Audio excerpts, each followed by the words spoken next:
Something big is happening in Indonesia. Millennials and Gen Zs now make up more than half of all voters. It's the first time they've had the power to determine the country's next president. That's left candidates scrambling to attract the youth vote. But are the tactics working?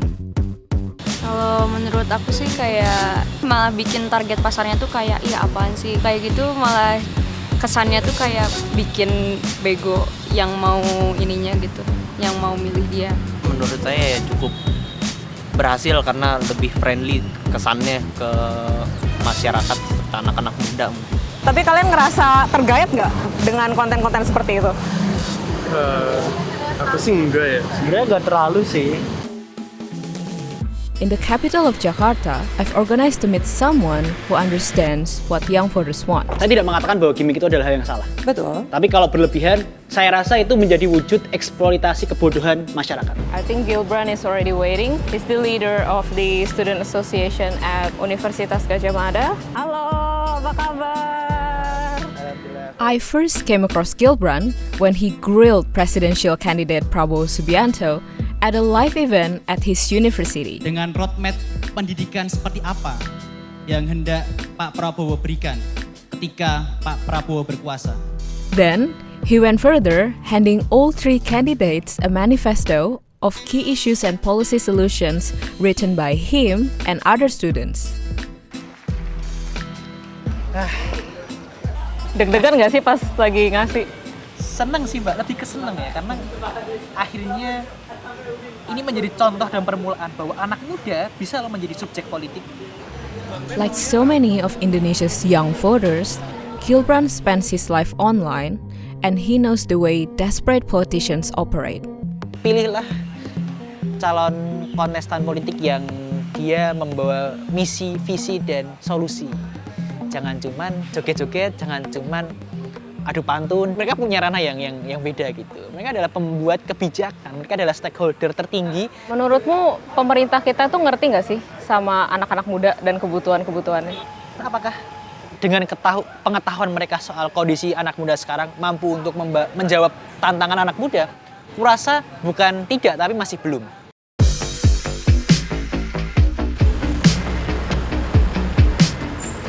Across town, an outfit called Bijak Memilih is working on voter education. Ayo sih, apa kabar? Indonesian for Choose Wisely. Halo, permisi. The online platform helps voters learn more about the party policies and the issues they care about. It's the brainchild of collaborators Afu and Abi. We're building a product that all of us here would love to use ourselves because it will solve our own pain. What's young Indonesians' attitude towards politics? Do they actually care about politics? Like the general narrative about young people in Indonesia is that they're apathetic. But in my personal opinion, they're more frustrated. I actually think there's a lot of interest for politics in young people and people in general in Indonesia, but it's a question of the depth of political literacy. Indonesia is going through what I call a collective amnesia from 32 years of not having democracy and not having a proper civic education that trains you to critical thinking, asking your government for what you want. So there is like a lot of catching up that we're doing. And the issues that young Indonesians care about, what do you guys think about that? It's like corruption, freedom of speech, environment, climate change, inclusion, social inclusion, jobs. We're not endorsing a particular position per se. Some of those issues are polarizing and people might have, depending on their values and ideologies, might have a different take. But at least we think that it should be properly discussed. So, what's your message for young Indonesians? How should they vote? What do they have to know? Don't just stop at what the presidential candidates are saying, because it's very cheap to say things of what you are going to do, but it's more credible when you compare that with their track records of what they have actually been doing. Political participation doesn't stop at election, right? Yeah. If anything, it's just the beginning. It's part of your job as a citizen to continue to monitor and criticize and provide inputs to your elected candidates, right? So the point is, it doesn't stop on February 14th. Thank you so much. Thank you. Okay. So I just went back from the interview with Bijak Memilih. It was so fun meeting people around your age. The energy is there. It's really good to see young people having that vision for the country.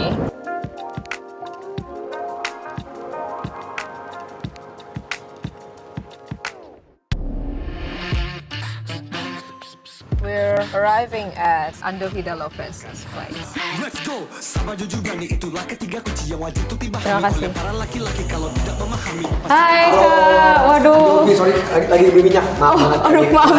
Maaf pisang goreng. Andovi is one of Indonesia's most popular YouTube personalities. That's my brother right there. With his brother, they've built a massive online following and a career in entertainment from scratch. They've got a different take on Indonesian politics. The audition is happening right inside as we speak right now. Their latest project is the political satire Polarisasi 2024.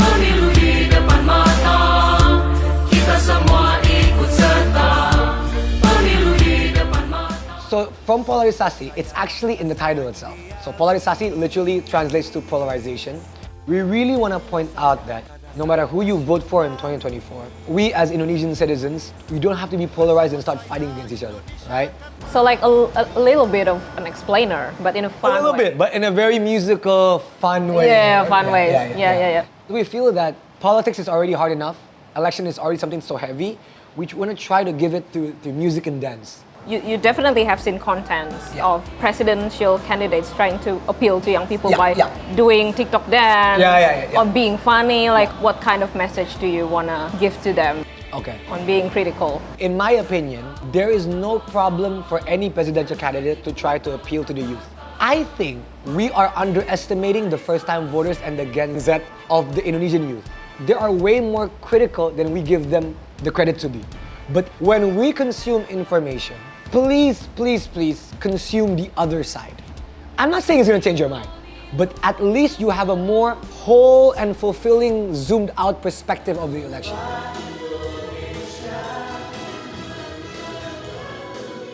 It's like meeting your junior high school idol, basically, and talking about politics with them.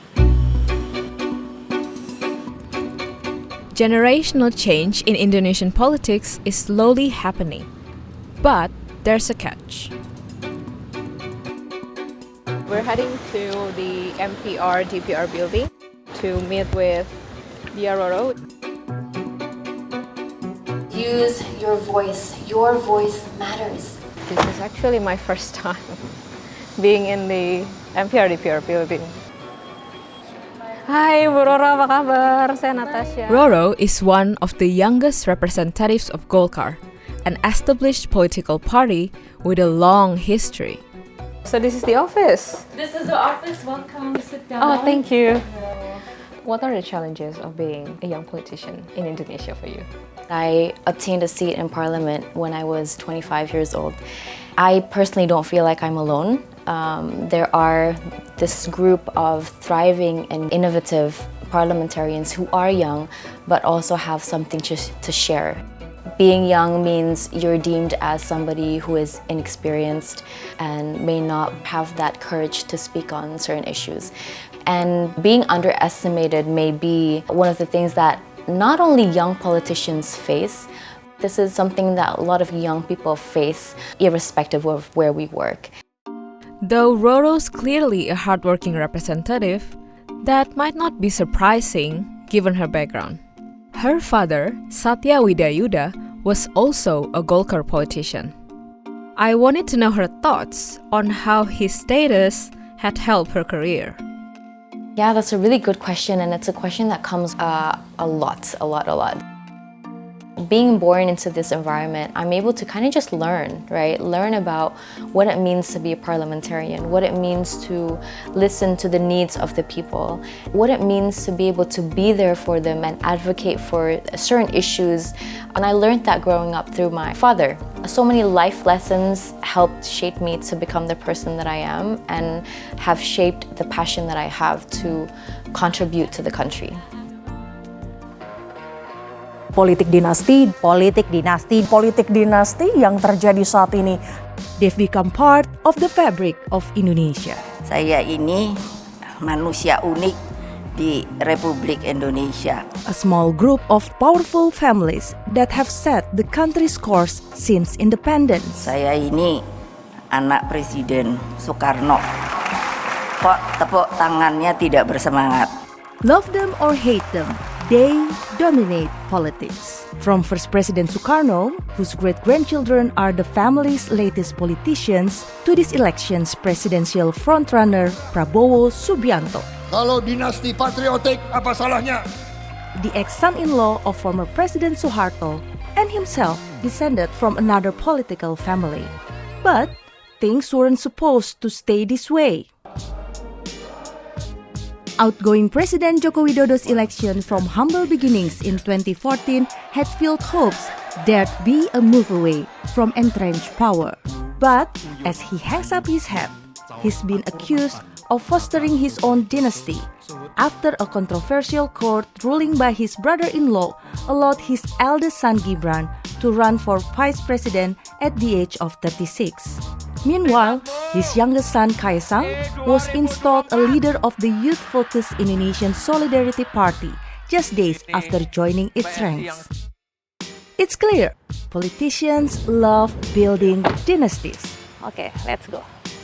But what do young voters in Jakarta think? Kayak lebih milih di mana kayak visi misinya dan kontribusinya sebelumnya gitu sih. Saya kan memilih juga berdasarkan kinerja, bukan karena dia anak siapa atau kerabatnya siapa gitu sih, Kak. Gimana ya? Nah, itu bukan jadi salah satu faktor penentu sih. Jadi apa aja masih bisa saya pilih.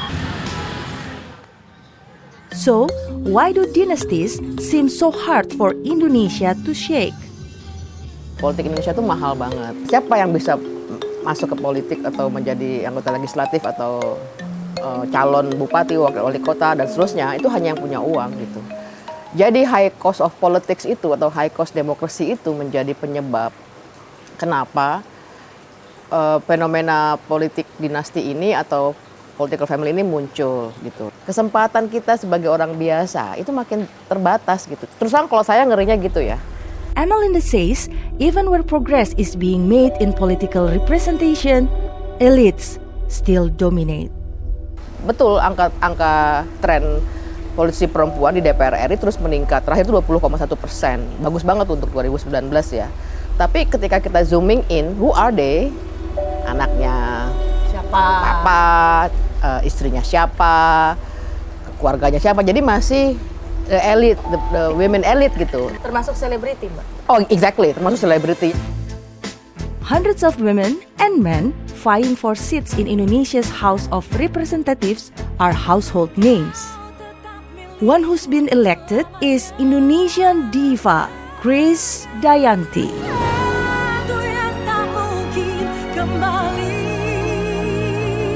For a full day, we followed her as she campaigned in her East Java seat of Malang.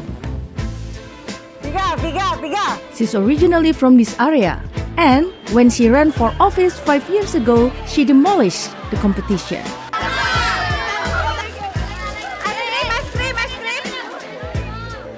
After spending time with her fans, we finally caught up with her late that night. Banyak yang bilang ya, tentu saja teman-teman perempuan di parlemen yang berlatar belakang selebriti atau ya lebih punya kesempatan karena kita tahu ada ongkos politik yang juga tidak murah. Iya, tapi kalau saya ya dikategorikan artis terus lebih memiliki kesempatan untuk maju di parlemen karena ongkos-ongkos politik tadi. Kalau saya sih justru nggak mau, memang kalau logistik jelas ya dan lain-lain ada bantuan dari partai politik, tapi juga kita harus dengan kerja dan sungguh-sungguh. While Chris Dayanti says she's not opposed to her children following in her footsteps, even she can see the need for more diverse politicians. Kayak anakku yang kedua itu kan 23 tahun, jadi dia mau ke politik tuh. Oh, dia mau ke politik. Jadi kadang diskus sesuatu sama. Gak takut dituduh dinasti politik? Nah, kalau saya sih lebih senang regenerasi ya. Ketimbang dinasti karena ya peluang kita untuk mengajak orang lebih luas kan positif jadinya gitu. Ya nggak salah gitu ya kalau misalkan mau anaknya hebat melalui sebuah proses, tapi saya lebih senang kalau kesempatan itu diberikan juga ke orang lain melalui proses regenerasi yang baik. Whether you call it regeneration or nepotism, it seems political dynasties aren't going away anytime soon. Kalau keluarga memberi anak-anaknya untuk republik, apa salahnya? Mas Gibran, jangan ragu-ragu Mas Gibran.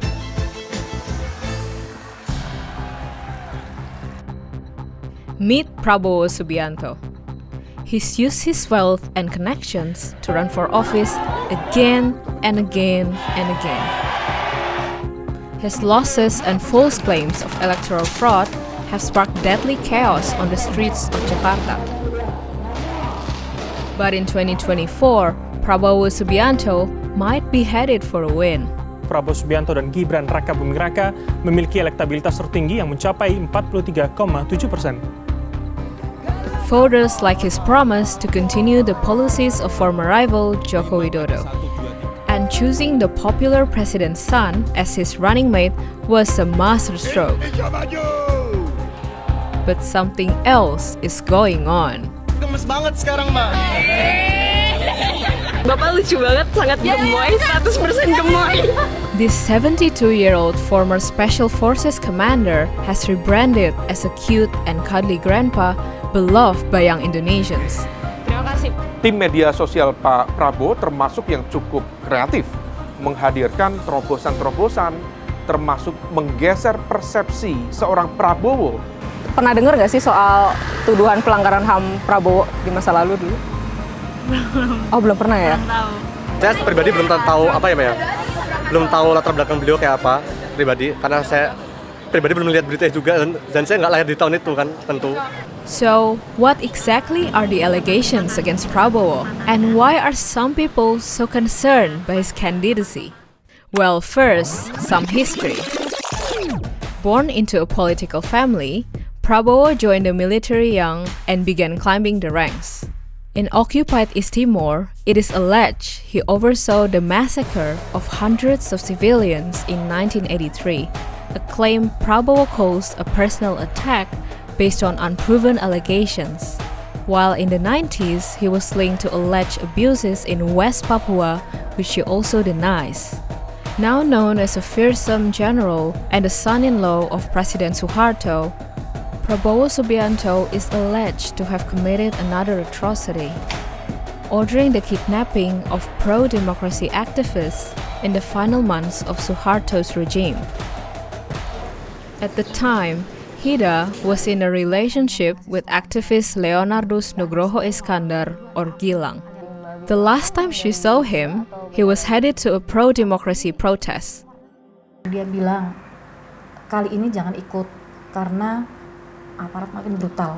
Dia bilang, jangankan nanti saya jagain kamu, gitu, jaga diri sendiri aja belum tentu. Gilang didn't come home alive.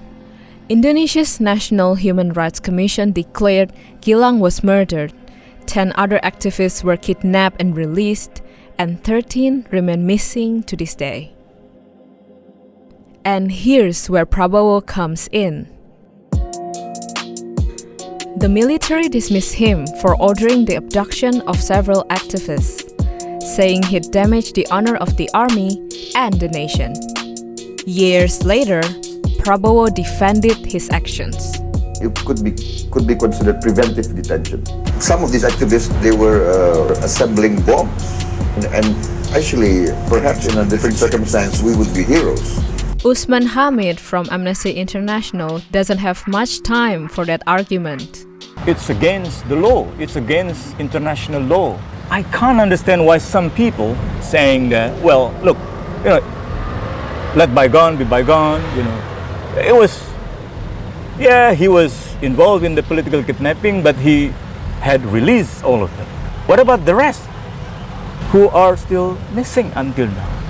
Prabowo denies involvement in the murder and disappearances of activists and he's never faced trial. He did not agree to an interview with us. Prabowo yang dulu dianggap sebagai figur yang keras, yang menakutkan barangkali, per hari ini sebagian masyarakat mempersepsikan dia lucu, imut-imut, sesuatu yang that's completely different. That's completely different. Itu sisi kita bicara tentang substance of democracy. Ada track record yang harus di-assess secara objektif, tetapi di sisi lain ada strategi marketing yang kemudian menggunakan teknologi digital media atau social media per hari ini yang kemudian bisa mengubah cara pandang persepsi masyarakat. Hidup korban! Jangan diam! Hidup korban! Jangan diam! Hidup korban! Jangan diam! Jangan diam! Jangan diam! Jangan diam!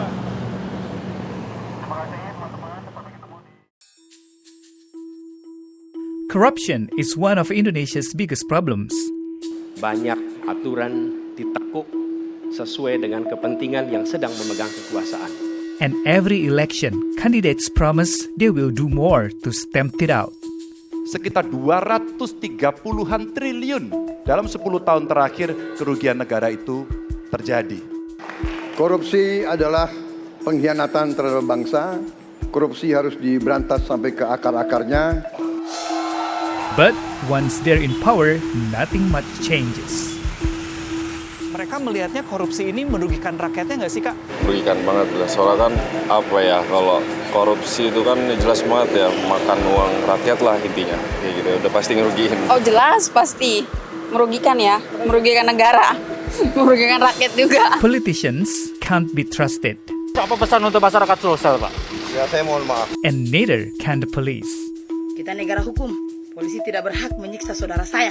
The situation has gotten so bad, it has its own hashtag, percuma lapor polisi, or it's useless to call the police.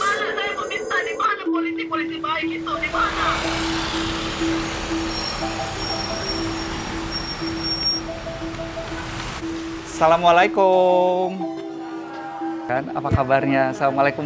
Masyarakat kita jadinya yang karena nggak percaya sama polisi dan nggak trust, akhirnya ya itu kepatuhannya nggak ada, dan kemudian akses untuk mereka mau melapor ke polisi karena kalau misalnya ada ketidakadilan yang mereka rasakan itu jadi menurun gitu, kayak jadinya ya itu tadi muncullah si fenomena percuma lapor polisi itu ya. Key takeaway-nya dari Mbak Tita sendiri apa, dan kemudian udah ngeliat belum sih ada perbaikan? Enggak sih, belum sampai sekarang ya. Jadi serius? Itu udah viral banget loh. Itu udah viral banget, dan sampai segitu viralnya pun kita juga nggak ada perubahan yang signifikan yang terjadi gitu ya. Jadi emang selemah itu kondisi masyarakat kita yang nggak berdaya kalau kita hadap-hadapan sama aparat penguasa gitu ya. Karena polisi memang sekuat itu.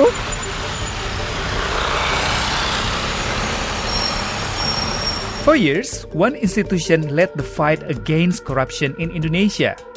The KPK, or Corruption Eradication Commission, exposed graft in the police force and in politics. Novel Baswedan, cousin of presidential candidate Anies Baswedan, was its star investigator. Ini untuk berantas korupsi ini harus orang-orang yang berani. After years of chasing corrupt cops, two retaliated, dousing him in acid and leaving him partially blind. Saya nggak pernah merasa menjadi korban, saya harus bisa memisahkan antara apa yang merupakan kepentingan saya sebagai seorang pribadi dan apa kepentingan saya untuk berkontribusi demi kepentingan kemanusiaan. Despite his sacrifice, Novel and dozens of his colleagues were fired from the KPK in 2021, one of a number of attacks on the corruption watchdog under President Joko Widodo. Saya melihat justru undang-undang KPK dilemahkan, KPK-nya dalam tanda kutip dikerjai dengan orang-orang yang bermasalah dimasukkan. Saya melihat belum ada upaya sungguh-sungguh dari negara. One reason why stamping out corruption is so hard is because even those found guilty of graft are allowed back in power.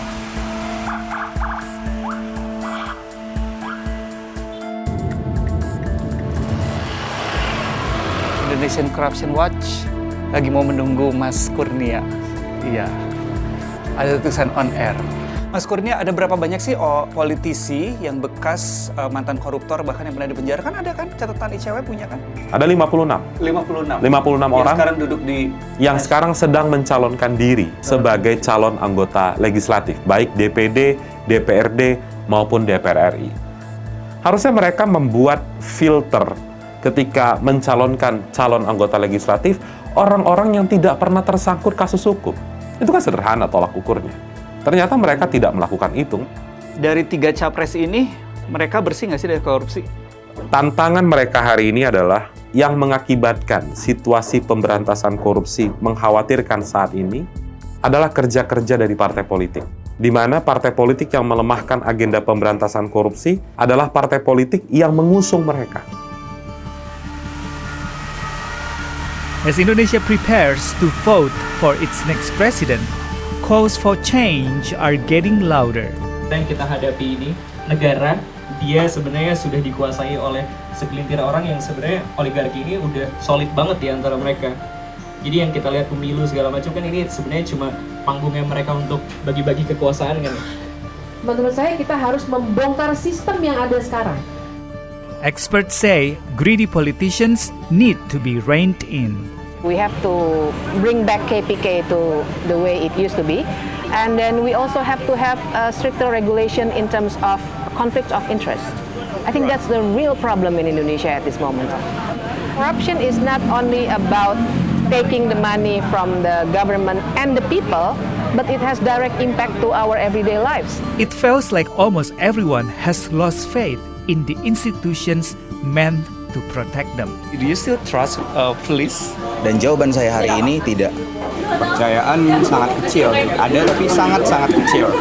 Karena kepolisian kita bermasalah di sisi akuntabilitas. Polisi buruk karena sudah terbiasa sama korupsi, tidak ada akuntabilitas. Makanya bagi aku korupsi itu harus selalu menjadi prioritas pemerintah untuk ditentaskan. Gimana bisa partai kita bebas dari korupsi ketika sistemnya itu emang melembagakan korupsi?